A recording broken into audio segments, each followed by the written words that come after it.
Good afternoon.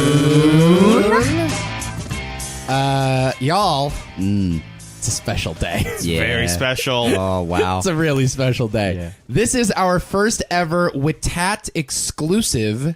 You're getting this on your podcast feeds slightly earlier than usual. It's a Monday afternoon, not a Wednesday. And that's because it's not a normal podcast. We have a guest on today's podcast. And we need you guys to hear this shit. Yeah. We just got done with the interview literally 2 minutes ago. And it's so weird. We've been doing this thing for 4 years, and the four of us just sort of looked around at each other and said, I think this was the high point. This was the coolest thing we've ever done. This is going to kill at the Witatis this year. I swear to God. It's going to do. I'm telling you guys now, this is getting all of my votes. This is this episode. We don't want this to be like, like Star is Born, La La Land. We don't want to get sick of this, so we can. That's right. Yeah, let's start. It's very early in the year. That's true. Who knows? Our review of the latest Sharknado movie might top this. You never know. It's an interview with Andrew Drury, who was featured on that episode of Dark Tourist that we reviewed last week. If you have not listened to that podcast, please go back, listen to that. We tweeted it out. We tried promoting it to the social media verse. And who comes back with us with a response on Twitter? None other than Andrew, who volunteered to come on this show today and talk to us assholes for a couple minutes. Rest assured, anyone wondering about me, because I was not there last week when you guys did that, but I have but I have since watched it, and it was quite good. Old Johnny come lately. Yeah. No, hold on. I'm laughing so hard because last week we went through the entire episode. Yeah. We closed down, we stopped recording, and I looked at these two and I said, we didn't once mention that Adam isn't here. So I could have been there. I just didn't say a word. Yeah, you might as well have been there. Exact same. Aww. So yeah, this is one of those things that just sort of happened. It's this new thing that we're trying to do is get more interviews. You'll hear another one this week on the podcast too. We'll get to that when we get to that. We're going to try to include them in the podcast episode if possible. Right. This one sort of came to fruition afterwards, but I would say you could expect this to be a somewhat regular thing we do. Sure. Throughout 2019 and hopefully going forward. Hopefully, knock on wood. Yeah. I would like it to be. Certainly. Absolutely. Yeah, treat this like an addendum to our podcast. We're going to keep doing our show. This is just extra stuff. No, everything's changing, guys. Yeah. Every single thing we do is changing. We only ever talk to him now. Yes. He is the fifth member of this podcast. Yes. We're going to ask him, hey, what'd you think of that new Sharknado film? Yeah. And then he'll call us a knob and be on our way. Yeah. What are your thoughts on Neil Breen? But so you guys are in for a real treat here. We don't want to delay this any longer. Yeah. So let's just do it right now. Yes. Sounds great. Here's our interview with Andrew Drury on the first ever WITAT exclusive. Hope you enjoy it. All right, it is our first WITAT exclusive this week. An adventure tourist seen on the show Dark Tourist last week, as well as ABC News and CNN. He travels the world on his holidays in war zones. His name is Andrew Drury, and he's on the other line. Andrew, how are you? I'm good, thank you. Thanks for showing interest and calling me up. Yeah, of course. Well, we were enamored by this episode of Dark Tourist. This was a show that Nick watched last year and recommended us. We're doing this documentary series on the podcast. And once we started digging into your past a little bit after you got a hold of us on Twitter, we had to talk to you. We had to figure out what the hell's going on in your head. Yeah, you could ask my wife. Okay. I can't out. I mean, 30 years of doing it, there must be something wrong upstairs in my head. But ask me a question. Ask me whatever you want. Yeah. How does one get into this? You kind of don't. You don't get into it. I mean, I suppose me being... I'm probably the oldest Dark Tourist. Probably the early days from the start, there wasn't anybody doing it. But now it's kind of everybody's jumping on the old bandwagon. Most of my tours are war. So I do frontline tourism and kind of more danger tourism more than the Dark Tourist stuff that you would have seen me with David. So that's kind of minimum of what I do. Huh. Okay. But getting into it, mine was a mistake. I went to Africa, to Uganda, At that time, Uganda was at civil war, doing the guerrilla stuff, and I kind of went with a group, and I didn't get on really well with the group because they wanted to sing camp songs by a fire. It wasn't kind of my sort of stuff. I'm not a camp singing guy. So there was a chance to go into Zaire, which was illegal at the time. No one could go into Zaire. So I went over a mountain pass, got chased out with a guy who thought I was going to steal his bananas, which is true. He was chased us, he would have killed us, and just escaped. And from that, the adrenaline kind of got the bug. I kind of got into me, and I needed to do more things. Wow. Crazy. Oh my You stole the god. guy's bananas? Yeah. Well, some people, bananas are precious, mate. Yeah, you didn't offer like a little, like just a truce? Here's an extra. He had a big knife. I didn't really want it. It's not kind of turn around and say, hold on a minute, please, mate. Perhaps we'll talk about this. I ran. Oh my. His knife was big. Yeah. But these trips have taken me, I mean, I've had a ransom of $100,000 on my head. Oh my god. I've had dinner with warlords, and with drug barons. I've met your Ku Klux Klan, infiltrated them. I've been shot at by ISIS, been attacked by Russians. So it's taken on a big trip. Wow. All right, let's take that one step at a time. Let's $100,000 ransom on your head. Yep. Those were really expensive bananas that day. That wasn't the bananas. This is in Iraq. Okay. The Taliban would have paid $100,000 for me. Wow. What happened exactly? Why would what put this price in your head? Was it just like trespassing? I mean, Well, I was the first sort of person in Iraq during the conflict, which is not really advisable. But during the time, CIA Americans come and warned us that they'd heard there was local intelligence that there was a £100,000 price tag on my head. And on that trip, I thought I got taken hostage, but never. Strange story. Locked me in a room for 2 days. Oh my god. Thought I'd been taken hostage, and then just released me and bought me a kebab. Don't know who they are today. Maybe my head doesn't look good enough to cut off. Perhaps that might be it. So I oh my god, I'm running through all these in my head. I mean, what is that like? Because I was thinking with all the things that you've done, it's like what would be. I think we have this question, like, what was there anything that you went through that you're like, oh my god, like I can't do anything like this, like this is too crazy even for me?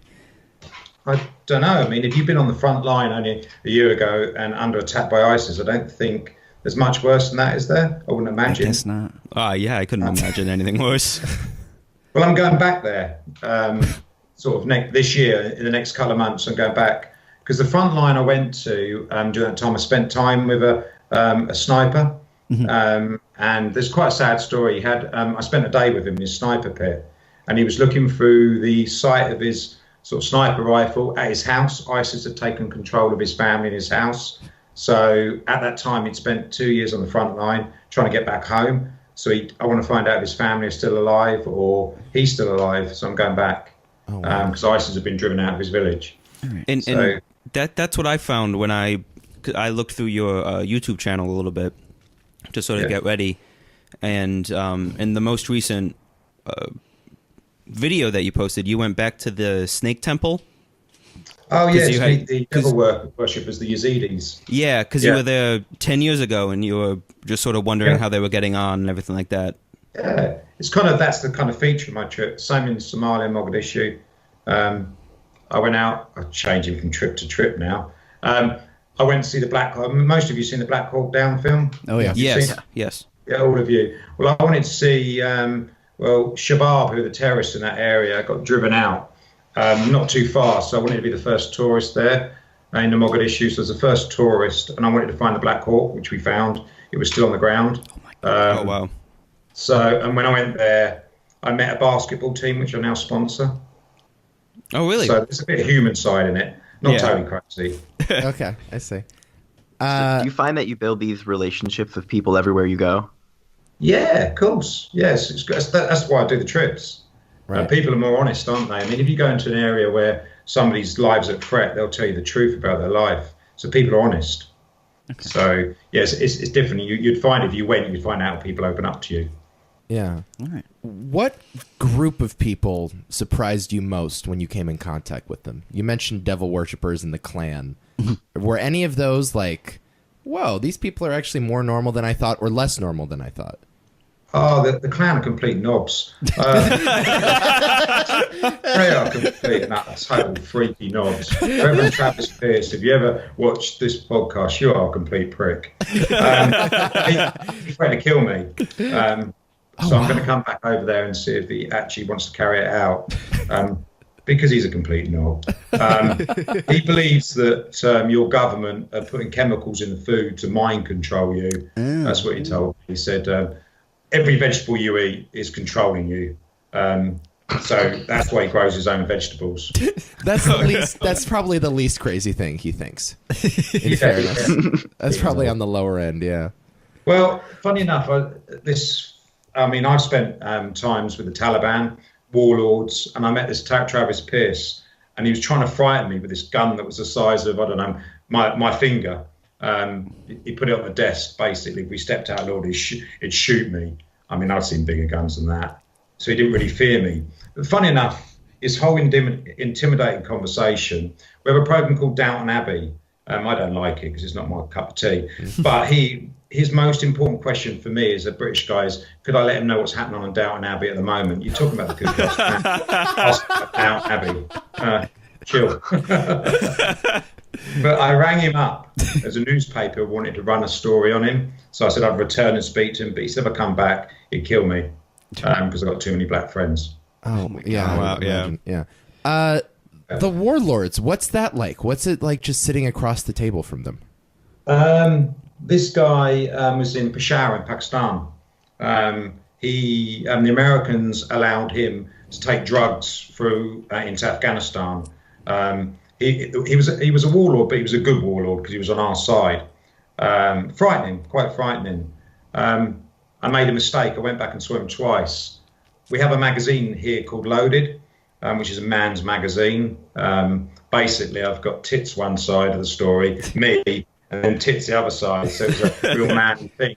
I came back and had a magazine interview with them when I come home, and I called this warlord a crazy, complete nutcase. So the magazine came out, and I took the magazine back, and I presented him with this magazine. And I forgot what I said in print. So I presented him with this magazine, just praying that he couldn't read English, which he couldn't, thankfully enough. So kind of a bit relieved, had the picture of him and his picture in this warlord. But then his two crazy nephews came, and they could read English. So they were starting to read it, and I started to shit myself because thankfully they stopped to the right, because I reckon he would have killed me. Oh my God. My gosh. That's a gamble. Yes. You enjoy this though. Yeah. That's part of the rush for you, right? It used to be. It used to be the rush, but not so much anymore now. Mine's more people. I've made friends everywhere I go, so I go back and visit them. Yeah. Okay. Interesting. So I have a list here of some of the places that you've traveled. I just want to know if this is a complete list because it's probably old. So I have North Korea, Afghanistan, Pakistan, Somalia, Iraq, Syria, Chechnya, Kosovo, Nigeria, and Kazakhstan. Oh, there's much more than that. You go on and on and on and on. But yeah, that's probably the ones that people pick out. What's the coolest place? Sorry? What's the coolest Worst. place? Or the worst or coolest? Yeah, sure, both. The coolest place is Iraq. Really? Yeah. Because a mixture of so many people, and I just love these devil worshipping Yazidis. Wow. They're just phenomenal. Everybody hates them. The Kurds hate them. The Sunnis and the Shiites hate them. Everybody hates them. But they just got balls. Oh, wow. They really have. Yeah, they've somehow managed to be hated by everybody in the Middle East. Yeah. Isn't that strange? Yeah. Mostly it's just 50-50, but that's just across the board. We hate you. And they still go on. They got a friend in me. What about you boys? You fancy coming on a trip? Yes. Who's yes? I mean, I'm down. Are you kidding? Adam is in, and Zach said that he would swim in the nuclear pool. I would have done it. I was out when I saw that footage of you in the hotel room, and there was a stain in the mattress. That was more freaking you out, the stain or the mattress? Well, both. That was when it became too far, and then it's like, yeah, forget about it. If you want to be a dark tourist, you've got to get used to stains in your mattress. Because unfortunately, some of these hotels aren't quite 5-star. It almost didn't look real though. I'm watching it. I'm just like, this is literally like a horror movie hallway with the flickering lights. Like, what the hell is going on? Right. What is this That's place? actually how it was, like Bates Motel. It was. Oh my That's actually how it was. So it's a great scene to set, I think, for dark tourists.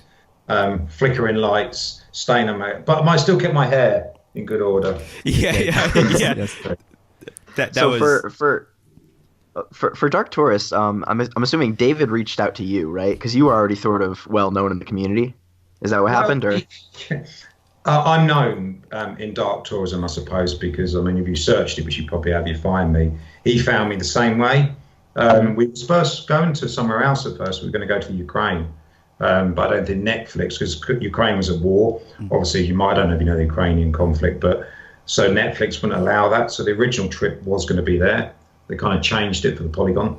So he hunted. He come to my home because when he wanted me to do Dark Tourist, I wanted to meet him first, because you got to realise about the first thing important is my life. I didn't know we were going to Polygon, and I didn't want David to be the sort of guy that would come on a trip, because I did a German documentary, and the guy actually capped his pants. He was in Mogadishu with me, and he was almost crying with fear. So I didn't want David to be. I didn't want to be responsible for somebody else. Didn't want to go, but David is ballsy. He's got balls. He's cool. He has, yeah. He's the real McCoy. He really is a good guy that you'd want to travel with. So I met him at home first. I kind of interviewed him to see if I wanted to go. Yeah. And then as soon as I met him, that was it. Yeah, no problem at all. And he's my friend now. Good. We'll be friends for life, I'd imagine. Season 2 at some point? I knew he was going to ask that. And I'm not going to say nothing because I'm not. I don't think it's a decision made, but let's hope you might see me again. All right. Awesome. we will keep an eye out. I'll count that as a scoop. You can count it as you want, because it's nothing. You tricky Yanks, eh? Yeah. Well, your entire... You've got Trump now, haven't you? What's You that? want to talk about Trump? No. He's another knob. Yeah. Yep. Here's the problem with being in America. No, everybody's sick of it here, but everywhere God. across the world, they're obsessed with him, it feels like. No, I just think he's a knob. I'm not obsessed, I just think he's a knob. He's the same as Travis Pearce. They're both knobs. Yeah. Ku Klux Klan leader Trump, both knobs. And that's okay. That's your perception of America, though, and I'm hoping that we somehow curb that here. My perception of America, I love America and I love the people. I think cool. Okay, good. I just think Trump's a knob. Well, he is a knob. I would say yeah. pretty soon maybe America will be a dark tourist destination, huh? Oh God. Yeah, Oh no. what, the wall? Go check out the wall. Yeah. Jesus. I want to go back to the ISIS clip for a second, because the one thing that struck me when I was watching this is how mundane it all felt, and how it was. Yeah, it was just, or just like sort of. Do you know the meaning of mundane? What do you do that's not mundane? Shit, man, I got shot. I got shot at. I mean, we were under attack for about 15, 20 minutes. You need to explain yourself, Nico. Defend yourself. This is fair. Let me clarify. Yes. Nobody was panicking. Nobody Sorry? there. No one there was panicking. You were Yeah, incredibly because- calm, and you were actually cracking jokes midway through the footage that we watched. Yeah, because that's the way. I think if you went, you'd understand. That's a bit of nervous excitement. It's not for sure. The guys knew what they were doing, and I don't really have that fear inside me. But it's one mundane. I think that may be the image that we gave, and you watched a little bit of footage. But when we were there, I mean, we come under mass attack. And I don't really like to, I mean, you've asked me the questions. I got there was a suicide attack, and a man in what we call a JCB, the remains of him was there, including his head, his body, and the rev that exploded. There was a guy lost his leg the night before. They were under mass attack. Yeah. So it's the real big serious side of it, I suppose, on lives. Yeah. So it was anything but mundane. Yeah. Oh. Fair enough. Can't be. You think that's boring? I definitely think mundane was the wrong word. No, I think just what I mean by that, what I meant by the question was that these people are so now accustomed to what is absolute terror and just You're right. the most horrifying stuff that we would even dream of. Like I wouldn't even think up thoughts like the stuff that these people say on a daily basis. And that to me is a lot more scary. It's not a once in a million event. This is a daily thing for them. Like, did you get that sense? It's a pretty few more journalists don't understand when they ask me that question, because what you said is exactly a great description of what it is. Normality. I mean, I've got a friend in Mogadishu, Somalia. He's just happy. People say, I'm happy just to be alive. These Christians or these churchgoers, they say, I'm happy to be alive. But these guys are happy to be alive because death is the ultimate. Every day they face death. Same in Iraq. So what you're saying really is a good question, and it's a really good point to make. Yeah, and that's why you probably got why it's mundane. Right. Got out of that one well, didn't you? You must have just had a brainwave. Jesus, got to get out of this one. That's his specialty. Oh my God. Yes, it's the art of the bullshit. It is a special thing. Good job, Nico. So I had a question about sort of the human side of everything that you've done, especially in the episode "The Dark Tourist" when you went to the orphanage. It's we saw how affected you were. And how has the entire journey, sort of to every place you've been, how is it like? I would say, has it made you a better human? But I would assume it has. And is there any way you could speak to that? Do you know what, mate? That is a fantastic question. I can't see your picture, but on the screen. But that is a fantastic question. Yes, of course. I mean, I mean, the tears that I was crying inside the orphanage wasn't. I didn't even put onion under my eyes. It wasn't like a Netflix thing. I actually was in tears, full tears. My heart was felt. I mean, you see children that have got birth defects so bad, affected by the radiation. If you don't have a tear in your eye, you're upset. There's something solely wrong with you. If you see people like I've done, you saw a man in this sniper pit, looking through his scope of his sniper rifle, looking at ISIS with his family, children in their house, don't know they're going to get raped or killed every night. You tell me if you wouldn't get better and you're human. People call me a voyeurist because I look on, or they think I look on misery, but I don't. If I was a voyeurist, wouldn't be going back. I'd just add my field left. I'm going back. They're not under threat now, but the human side of me. So yeah, there's a deeper side to it. That's beautifully put. I really like that because the one thing that I loved about that particular scene in the orphanage is how you spoke to the people working there and the work that they're doing to right this wrong that none of them are responsible for. But it's almost like in moments of tragedy, that's when you see how great people can be. Yeah, and how beautiful. Humans are great. Humans are shit, and humans are great. Yeah, but them ones are great. Yeah, and I've met a lot of shit humans as well in my time. I suppose the trick. Piece of shit. He's a ticket. Yeah, but you're right. It's a great thing to say that humans can be wonderful, and especially those ones in Kazakhstan at the orphans, because following from the nuclear test sites and having fun from there, me and David had fun in that lake. Well, he had fun because he's a good swimmer. I just wanted to get out there because it was so cold, and I drank a lot of vodka.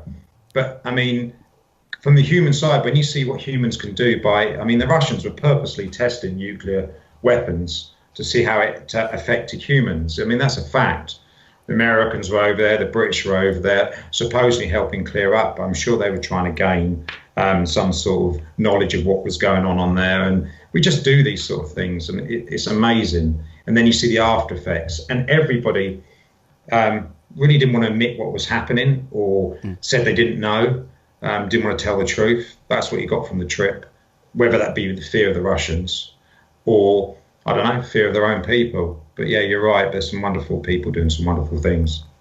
Yeah, I suppose like tragedy really brings out the best in people. So in your travels, you must have really seen some very extraordinary human beings.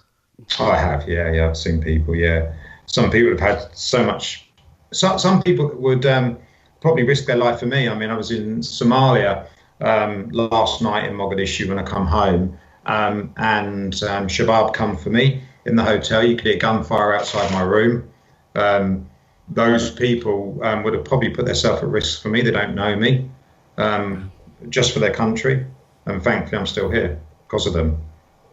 Wow. Do you mind if I ask you? There have been a lot of, or I've read online some arguments that this adventure tourism is wrong, that it is either disrespectful to the people who live there or the people who perhaps died at the place that you might be visiting, or that these adventure tourists can get in the way of aid efforts or things like that. I mean, do you have anything that you'd like to say about that, or have you made efforts to avoid causing problems when you've gone places? That's a total load of media bollocks. Because the fact of the matter is, why are these people not allowed other human beings visiting them? When I went to that front line that day, the thing they did, it took their mind. I mean, they spent all day seeing just troops and everything else. When someone turns up like myself, you get a chance to talk about something else, and they also want to tell you their stories, and they hope you can tell their stories to other people. Because most people in this country at the moment think that anybody that's Islamic is a potential terrorist. So you tell the story of these group of guys that I spent time with.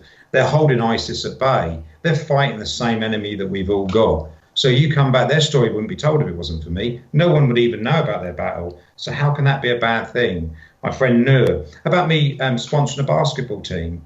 I mean, the way I met that team and the way I go back and see them, that can't be a bad thing, can it? The orphans. You know, a lot of people, dark tourism, it's had really good press, but a lot of people saying the same sort of thing, watching people's misery. But those people, those kids in that orphanage are now known, aren't they? I mean, it's had such a big viewing that most people know them orphans now, won't they? You do. You mentioned, talked to them. Did you know about it before? Certainly not. No. Certainly not. That can't be a bad thing. I hope that question's answered. Yeah. No, that is. No, I mean, that always sounded kind of strange to me that anyone would question something like that anyway. It just I don't know. To me, it always seemed like a case of people actually not being in there and experiencing the kind of things that you ever did. Clearly, you know. That's it. That's it. Anyway, I don't give a shit what they say. Anyway, they can say what they want about me. Right. My life journey is my life journey, not theirs. Yeah. Yeah. I love that. Good answer. Me too. I have a question about this. What do you do to, I'm sorry. Go ahead. Oh, sorry. No, okay. I was going to say, what do you do to prepare for these trips? Because it's not like you have tour guides, or in most cases, I'm imagining there aren't tour guides. So how do you prepare, organize? You know. See, this is where probably I differ from most. I don't just turn up. I will monitor the area. Say I was going to Somalia this week, or I'll be for the last 3 months or 2 months. I'd be checking where all the terror strikes would be, getting some sort of picture. I'd memorize from my hotel back to the airport, so I know without having a map how to get back. I always take a room. If it's in a war zone, I'll take a room at the rear of a hotel, so if I hear any gunfire, I can escape. I'll never be close to an entrance door to the hotel. Always look for one at the rear, so it would take time to get out of the window and clear off. So I have a point of exit. So it's prepared quite well. The Polygon don't need to prepare for anything safe as anything, but some places don't, but war zones do. Where is this just experience that you've acquired over the years just doing it? Do you have some sort of background? I know your biography on all of these on these news pieces is builder. Do you have any military experience? You know anybody? How did you learn how to do all of this? You just learn as you go along. Depends if you've got a brain, I suppose. Yeah. I suppose, mind you, then that's got to be a question whether I've got a brain, isn't it? But you just learn. You learn experience. I mean, doing it 30 years. I mean, I'm 53 now, so I've been doing it since my 20s, so quite a lot. I mean, I've got experience. People ask me, I mean, obviously David also would ask me advice on where to go and what to do and things, because I don't think there's anybody out there doing it as much as I've done it. Wow. Yeah. It's I mean, with going through it and with the, I don't know, the approach of, you just kind of learn it as you go, though. It's I mean, I imagine you've had more close calls than anybody that we've ever talked to. I mean, yeah, I would imagine so. I mean, I can't describe how. I mean, I've been attacked by Taliban. Yeah. I was in a village where Taliban raided when I was there. Taliban attacked on the front line. I've been to a Taliban training camp. ISIS under attack, thought I got taken hostage. So it goes on and on and on. So yeah, I almost got taken in Somalia. So yeah, experience, but I'm still here. And anyway, fuck the terrorists. That's what I say. Because at the end of the day, you can fear anything in life. So yeah, fuck them. Yeah, good. You have to wipe that out of your podcast, won't you? Oh, we don't mind. It's actually Not the for name us, of. no. It's going to be the title of the episode. Terrorists. I mean, I guess you're really sticking it to them because like their goal is to spread terror, and the fact that you're still there, That's you true. know. Yeah, laugh at them.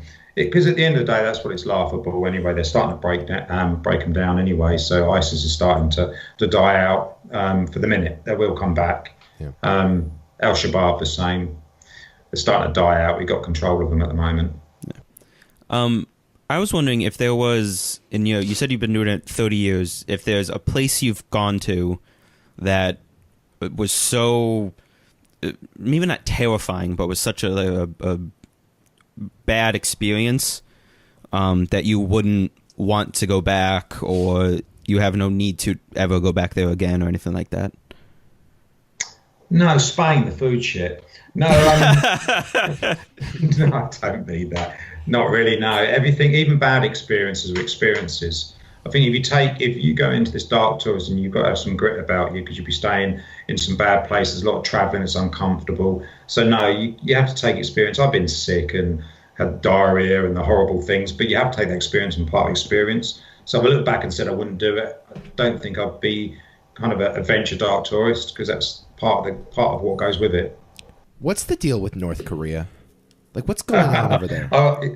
It's even that's a load of hyped up crap by the media. Really? I don't understand. I mean, I did an interview for ABC News about Warmbier. I don't understand. There's something conspiracy about that. There's something not right. I mean, I was once again one of the first, I hate saying that, it sounds like narcissistic. In North Korea, I was one of the first tourists that went in there. And I found the people great, a great time.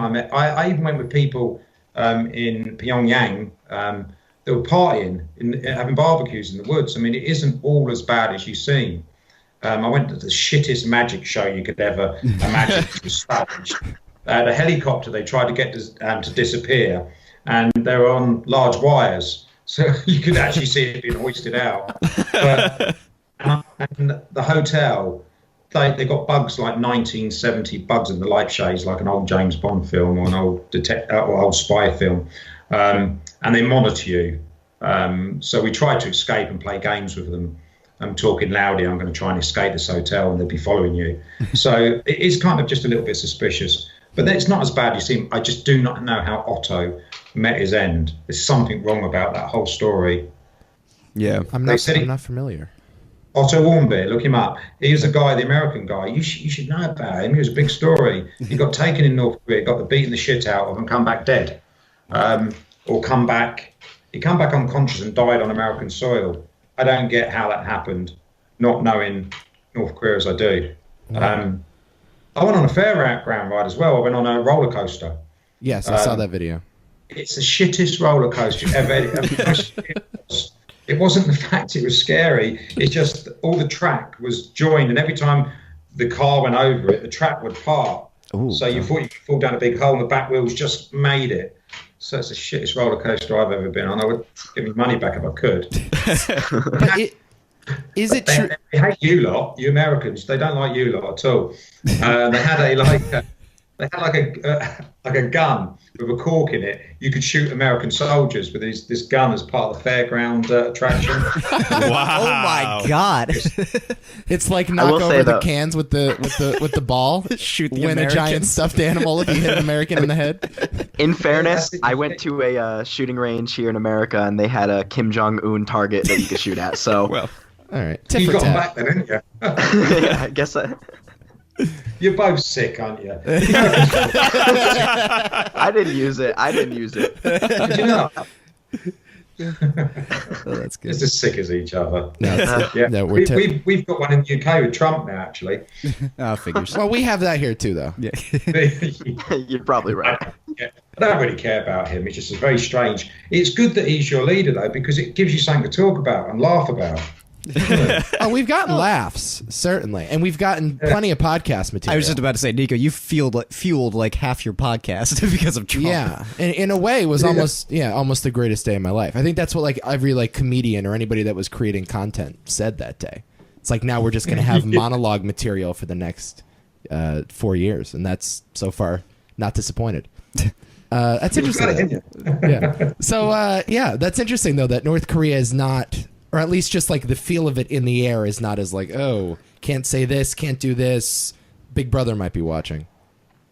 Well, kind of a bit like that, but I mean, you're talking about a guy that's been into some real shitty places. That seemed like I don't know, just going to like a rough neighborhood. It didn't really affect me. Interesting. Okay. What's the one place where like everyone should know this is a great tourist destination that is not being talked about? Like you're asking me. Yeah. Well, no, for what you do. The best where do you want to go on holiday? Right, everybody. What's your favorite Caribbean island resort? You really want me to answer that question? What's the best place to go? Well, what is the place where it's like, if you want an adventure, this is where you should go, and you probably don't even know the name of it? I know you're talking about a bloke who's been front line. I don't know what you want from me. I mean, I'd say, all right, I'll tell you a place you can go if you want to venture and not get killed. Okay. Nagaland. Have you heard of Nagaland? No. Nope. There you go. Nagaland. Nagaland is where the headhunters live. During the 1990s, it's in India. It's an area in India. Two tribes would come together and fight. They would take somebody back and cut their head off. They were cutting people's tribes' heads off right up to the 1990s. So not long ago. And these guys are actual headhunters. And when you go to their village, they will open up a big hole in the ground and show all the skulls they've taken. Oh my gosh. And they've now found Christianity. So some churchgoer went out and blessed them all. So they've now all found God. So they've all been forgiven. Although they still smoke crystal meths, these headhunters, but that doesn't obviously count as a sin. No. So they've got these heads. But the story is, and it's a true story, what they would do, they'd take two prisoners from the tribe, remove one of the head, cook him, and if the other guy ate the other member of his tribe, he could go free. So there's a bit of cannibalism. And invariably, we asked these guys, did many people eat their friend? They said no, so they cut their head off as well. So they chose death over eating a human. Now, how do you answer that question? Would you eat a human to save your life? Oh, that's how we go without dying. There's a couple of you got a bit of meat on you. I can see that. You'd probably feed the whole tribe in Nagaland. Listeners can probably guess who is on the video right now. You could say. I would eat Nico's head. If it were Nico and I would probably eat Nico's You head. eat my head? Yes. And I would allow that. Okay. Yeah, I would So understand. Nagaland, you asked the question. Nagaland is a place you can visit safely. It's dark, and you're not going to get in trouble. It's hard to get to though. Okay. So, Fabulous. so does your wife ever want you to go on a normal vacation with her? I'll go away on normal vacations with her. She doesn't want me to go on these vacations. I come back from my last trip. I was editing the footage, and she never spoke to me for 2 weeks. She looked at it and she said, this is going back about a year and a half ago. This is the frontline stuff, and some of the video is really explicit. I haven't put it out there because I am not a kind of voyeurism. I didn't want people to see what I'd seen. I didn't want to affect other people's life by my images I could put out there. But she had seen it whilst I was editing it, and after seeing it, I had no conversation with her for a week and a half. She called me an insensitive bastard because I got kids. And saying no consideration. So that side of it, although she knows what I did, she wasn't very pleased with why I did it and why I did it. But since then, I've kind of been able to explain to her why I do it. Yeah. Cool. What do your kids think? Do they know? I got two really older kids at university. They think they love it because now everybody knows me. I get stopped here. Are you in Dark Tourist and things like that? So they kind of love it. My younger ones don't really know, so they love it. But my wife doesn't still. She's like the polygon though. See, how does it make you? How would it make you feel if like your kids wanted to go on a trip like this? Fuck no. That's the right answer. You mad? Did you just listen to what this guy was saying? That's hypocritical, isn't it? Yeah. It is, but like rational, right? Yeah, it is. Of course I wouldn't want to do it. It's what I do. I mean, I've got years of experience. I could take you somewhere and I could pretty much bring you back safely. But no chance. I gained that experience through years of doing it. I'm not going to risk my children. And anyway, they've got their own things in life. Yeah. You know? Sure. I mean, some people climb mountains, don't they? That take risk. I don't know. I wouldn't let them do it. Yeah. So is there? That's the right thing to say as a parent, for sure. No, I would hope so. Yeah. Is there? I mean, I don't know. Is there anything about it that maybe you wish you could take back or regret or anything? Is it just all? What things I regret? Sure. I regret eating some of the food I've eaten. I regret that. That's fine. No, it's a good question because it makes you think. But regret, no, I don't know. I think it's all part of life building. There's mistakes I've made in life that's not Dark Tourist or Adventure Tourist that I don't regret. It's all part of what we do. You can't regret anything in life. Okay. You make your decisions. You got to live with it and make the best you can of it. Yeah.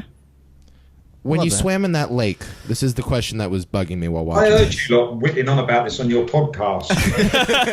You said no, hell, I'm not going in. Oh, Who said Nico I'm did. going in? Me, of course. I wouldn't go in either. I would go in a heartbeat. I would go into. Yeah, absolutely. You've probably been in swimming pools where people have pissed in it. Oh my So God. you were going to lake.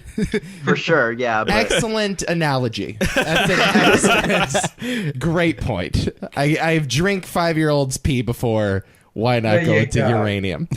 That's good. I think it's not the lake that bothered me. It was the fish. You've got to think. We all know the truth is the radiation top level is pretty much shielded by the water because of I think there's a scientific to do with the weight, the volume of the water that you're pretty much protecting the swimming level. But that fucking fish has been right down the bottom, right, that we ate, and it's come back up again. So that's the curse, isn't it? Eating the fish. So So that's why. Sorry. I'm sorry. So my question is, when you and David are swimming in this thing and you're eating the fish, are you just like taking their word for it that it's healthy? Of course. They There seem was- like truthful guys. They've been hiding. They've been hiding, radiating human beings. Of course, we believed them. Because They said there was hardly any radiation there. We had a Geiger counter that was going off. I mean, much more than the Japanese episode. This was the highest radiation levels he had found. Yeah, of course we believed them. They said there was no radiation. I'm a truthful guy, but it's not a question of truth. It's math. What if his calculation was off? But we was okay though because we had paper suits on. Them fucking paper suits protect you from radiation. Best paper, says Trump, is the best paper that you could ever find in Russia. The thickest paper. Yes, the thickest paper you'll find. The wall's gonna get built out of paper, isn't it? Pretty soon. They built a lake that Trump couldn't build. There's no chance he'd build a lake as deep as that. oh my gosh. What else we got? Anything? Ooh, do you have any more questions? I may have one more. Go ahead. Ask it. How, You go first, Nick. No. how strong was that vodka? Well, burnt the roof of my mouth. Do you know what? I don't really drink a lot at home, but I drank half a bottle of that vodka. I think it was good of fish. I think it was. All the fact is I put a bit of weight on and I didn't want to take my shirt off probably. I don't know. It was strong vodka. It was really strong. Oh man. I'm gonna try some irradiated fish with vodka now. See how that goes. Yeah. No, I don't know. Sort of like a broad question here, and you know, I feel like you've probably been asked this before, but you know, like what's I know I'm actually genuinely curious. What's the out of all the adventures that you've been on at this point, what's the your favorite memory that you've ever gained from all of it? Oh, that's easy. Is- Mogadishu, Somalia, which is still the most dangerous place on earth. Taking a full basketball kit, all the clothing and sneakers and that, and taking and presenting it to a group of guys that play in a war zone every day, I was crying my eyes out because there's a special. You're talking about a place that I could have got blown up. They could get blown up every day, and giving it to them. And when they said to me, "What you've done has changed 15, 20 lives," you're not changed them just because of clothes you bought. You changed their thought of Western people. They would have seen a guy that's come miles away to a war zone to present them with clothing for a risk of his own. Somebody to say that to me, and it makes me feel tearful now. It's quite a magic moment, and it makes everything that I've done worthwhile. Just those words, because you can make a change. I've got that on a German documentary. I'll send you it. I'd love to see You'll that. see that actual moment if you want to see it. It's up to you. Oh, But, absolutely.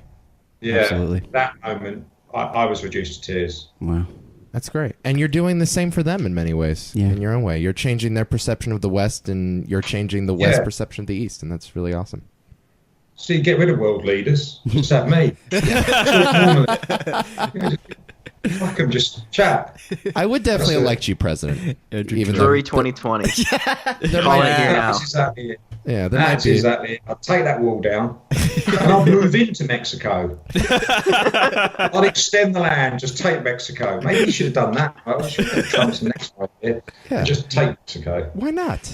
Yeah, it's just We'll get there. Is there a place that you've been like wanting to go to, and you, for some reason, whether it's too dangerous at the time or you just can't find anyone who will take you, is there one place that you want to get to? Hey, Mr. No Face, I can't see you, but that's a great question. Well, I can't see you on your little screen anywhere. We'll turn the camera around in a little bit. Mr. No Face is Is my he normal shy? nickname for him too.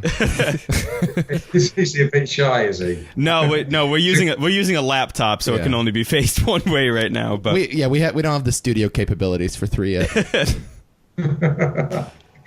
I would say, yeah, there's one place. I'm going there this year. Can't tell you when because I never tell people. I'm going to Yemen.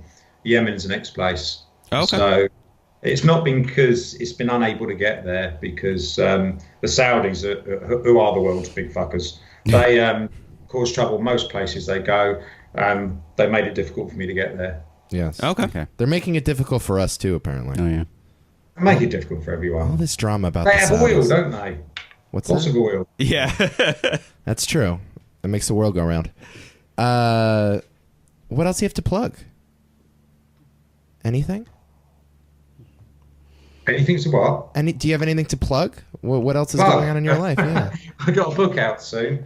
I guess I'll have to be sending you boys a copy of it, won't I? Oh, wonderful. Pretty much so. No, I don't know. I mean, plugging thing. I'm making a film this year. Yeah. I'm going to be in a documentary movie. Start filming soon. Don't need to plug it though. You either watch it or you don't watch it. I don't rightly care, to be honest. What all TV means to me, I mean, doing the Polygon was great, but it meant a free holiday. And Netflix paid me to have a nice holiday, and I hope they pay for me to have another one this year or next year. Let's hope it happens again. Did you enjoy Dark Tourist? Oh yeah. Oh yeah. Episode Yeah. was the best. Oh yeah. Yeah. Fucking don't say it wasn't because it was. No, it Well, was. there's a reason we picked that episode. Yeah. Yeah. Hey. Nick had Good watched. answer. Nick had watched the whole show and chose that one as the best. Well, we had been introduced to David through Tickled, which is I think how most Americans have been introduced to him. Yeah, he's. I saw that. Yeah. It's all right. It's not something I generally watch Tickled, but it seemed okay. I mean, he did a good job on it because he is such a good presenter. Right. Yeah. Did you enjoy Tickled? Yes. Oh, Yes, we- yeah. One of our favorites. It is one. That's right up our alley. Is like exposing dark rooms in Los Angeles rather than front lines of war. Yeah, that's more our speed. We're not that brave. Yes, underground gay porn rings is more our thing. I can't see your hands, boys. That's what it is. Hey, Line up. one set of hands come up really quickly then. Keep your hands above the table, boys. I think that's it. Do we have anything else we want to ask Andrew while we got him? I think I'm good. That was great. Yeah, That was that's all really I great. wanted to know. Yeah. I will say I would love to read your book, and whenever your next films are anything like that comes out, please let us know, and I'm sure we'll talk about it. I'll tell you what I'll do. I mean, because this is just your little podcast thing you got going on, isn't it? I mean, it's not an official kind of big thing. You're trying to build up, generate some interest. Yeah. I guess that. I'll tell you what I do. I'm off to Iraq. I'll Skype you whilst I'm on the front line. How about that? Oh my God! Fancy a bit of frontline podcasting. That be sounds incredible. pretty great. That's not Okay. Yeah. I mean, Not. I mean, this place is now not active, but it's the friends I met. I'll podcast you when I'm in Baghdad in the next sort of month or two. So I'll podcast you in there if you want. Want a bit of a scoop? I love it. Yeah, if that'd be they really have cool. good Wi-Fi, I you don't have to. They got better Wi-Fi than we got here, mate. Believe me. that sounds terrific. Let's do that. Absolutely. Appreciate you coming Thank on. you for asking me. Really, really appreciate being asked. Oh my God! Anytime, whenever you want to come back. This is one of the coolest things we've ever done. Certainly. Yeah. We've been doing this thing for 4 years now, and I think this is one of the highlights today. Cool, man. Thank you very much for saying that. Really kind. All right, awesome. Thank you. Andrew Drury, ladies and gentlemen. And this has been the first ever Why Is This a Thing exclusive. We'll be back next week with some more goodies. This Wednesday, we are going to be doing another movie review with another guest immediately afterwards. So check that out Wednesday on your podcast feeds. That'll do it. Andrew Drury, this has been Why Is This a Thing? And until next time, you've all Cheers, been naughty. mate. Thank you very much. Thank you.